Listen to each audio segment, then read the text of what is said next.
Hey guys, so I'm gonna go ahead and we're gonna talk about Dust of Snow again. So this is, if you get on your computer, this is your assignment.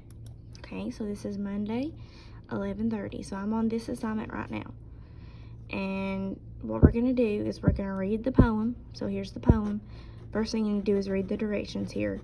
And you're gonna watch the video that I'm making right now. You're gonna read your poem, and then you're gonna click on this.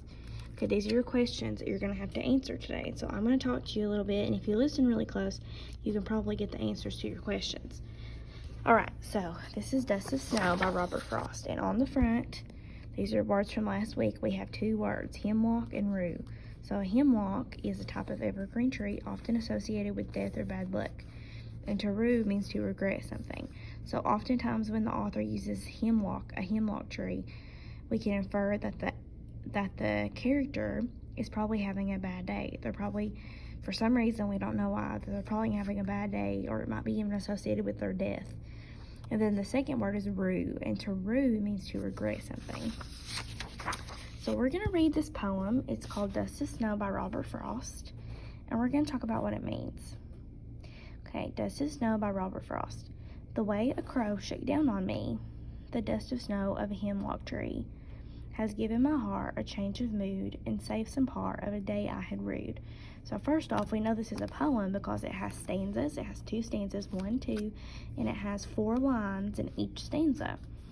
And you can also see that there's a period at the very end, but there's not periods after every line. So that's how we know that it's poem and not prose. Okay, so let's talk about what this means. So we know that there's a crow here, and a crow is a bird, and it shook something down on this guy. It says it shook down the dust of snow from a hemlock tree. So the speaker, or whoever he's writing about, is sitting under a hemlock tree. And we can infer, since there's snow, that's probably wintertime.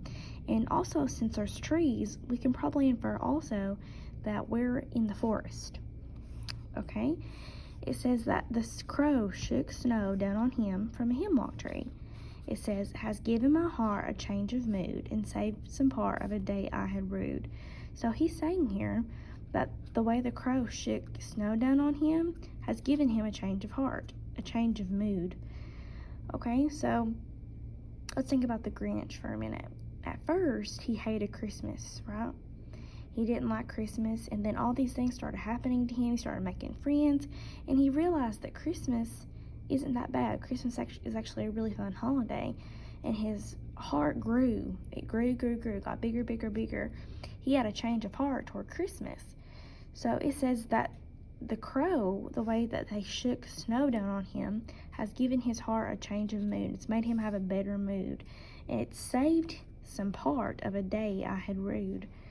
So we can see here that the speaker, he's having a bad day. He rues the day. He regrets the day. So the crow shaking snow down on him has made him have a better mood. And we don't know why he was having a bad day. We don't know if he had a fight with his friends or if his parents were mad at him. We don't know. But the way that the crow shook snow down on him made him have a change of heart. So your question says, number 1 says, how did the speaker feel in the first stanza?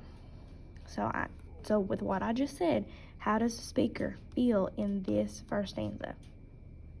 Okay, and then how did the speaker feel after the crow shook snow on his head while he was sitting under a hemlock tree?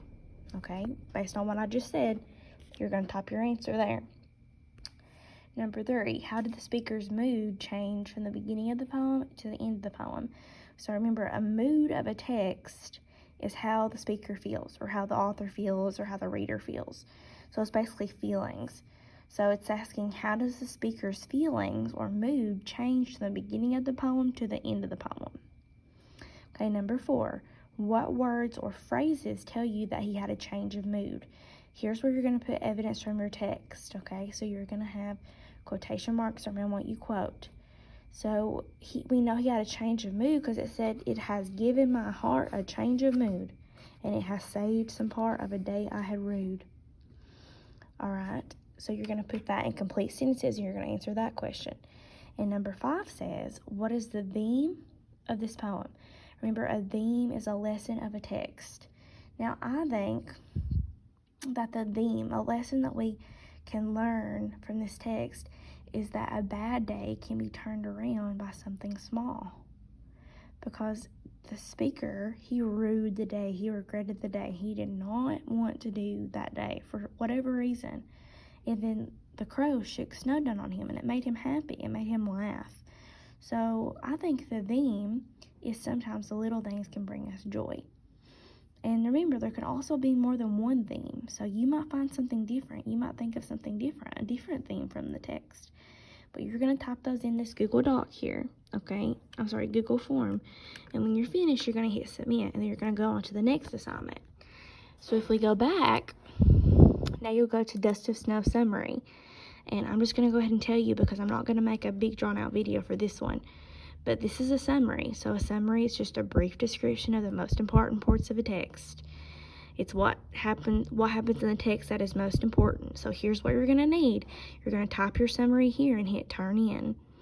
Okay, remember, a summary is just a brief highlight of what the poem is about, whatever your text is about. So all you're going to do is you're going to write me a summary about the poem that you read. You're going to tell me what happened in that poem. That's important.